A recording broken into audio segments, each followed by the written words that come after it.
নমস্কার বন্ধুরা, কেমন আছেন সবাই? আশা করি ভালো আছেন। আমিও ভালো আছি।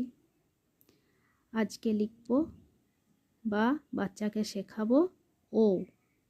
ওয়ে ওল খেও না, ধরবে গলা।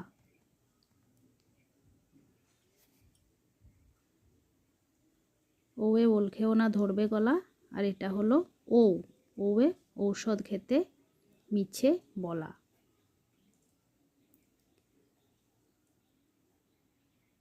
আগের ভিডিওতে আমি দেখিয়েছি অন্যান্য স্বরবর্ণগুলো।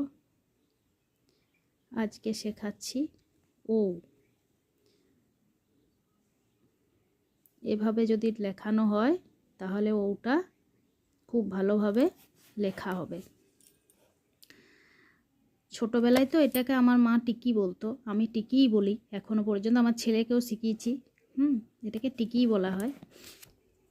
এটাকে আমি টিকি টিকিই বলি আর কি। তো এটা বোঝাতে হবে ও লিখো, তারপর এটা ওয়ে ওল খেও না, ধরবে গলা লিখে তার পাশে একটা টিকি দিয়ে দিলে এটা হয়ে যায় ও। আমাদের বাংলা স্বরবর্ণ ও। ইংলিশ লেখার ক্ষেত্রে এবিসিডিগুলো বাচ্চা খুব তাড়াতাড়ি শেখে, কিন্তু বাংলায় আমাদের না অনেক কটা স্বরবর্ণ রয়েছে। সেই ক্ষেত্রে বাংলাটা শেখানোটা একটু কষ্টকর হয়।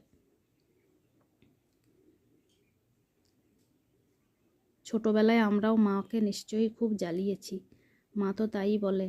আমরাও নাকি স্লেট পেন্সিল ছেড়ে খাতায় লেখার সময় খুব ডিস্টার্ব করতাম মাকে।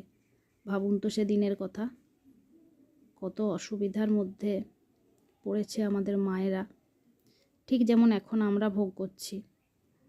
আমার ছেলে তো খাতা বই কত যে ছিঁড়েছে। এভাবে লেখাতে লেখাতে হাত ধরিয়ে ধরিয়ে লেখাতাম। তারপর যখন এখন শিখে গেছে, এখন অতটাও ডিস্টার্ব করে না। যাই হোক, তো এই হলো আমাদের প্রথমে বড়, তারপরে হবে একটু ছোট। এটা যদিও অতটা সুন্দর হচ্ছে না, ক্ষমা করে দেবেন। আপনারা কিন্তু শিশুটিকে ভালোভাবে শেখাবেন।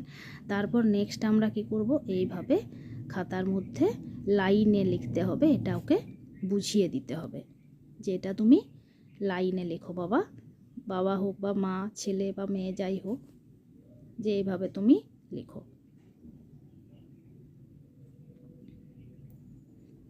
ও ওয়ে ঔষধ খেতে মিছে বলা। ঔষধ খেতে মিছে বলা।